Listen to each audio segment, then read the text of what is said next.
अस्सलाम वालेकुम जी दोस्तों, हम आए हुए हैं आज। ये नजवाल गांव का नाम है, यहाँ पे आए हुए हैं।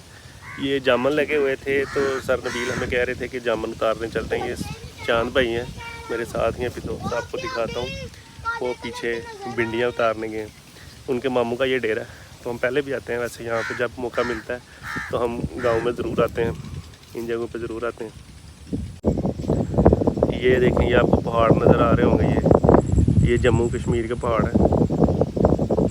यहाँ से बिल्कुल मेरे घर से तकरीबन हम 10 किलोमीटर आए हैं, और 10 किलोमीटर और आगे ये बॉर्डर होगा, और उसके बाद जम्मू का इलाका शुरू होता है। ये जामन लगा हुआ है दरख्त, वहाँ पे ये भिंडियाँ लगी हुई हैं, अमरूद के दरख्त लगे हुए हैं, और आगे केले का भी है। ये जैद सर का बेटा है, सर नबील, और ये अब्दुल्ला चांद का बेटा, और सर वो स्पाइडरमैन बने हुए हैं, ऊपर चढ़े हुए हैं। ये चावल की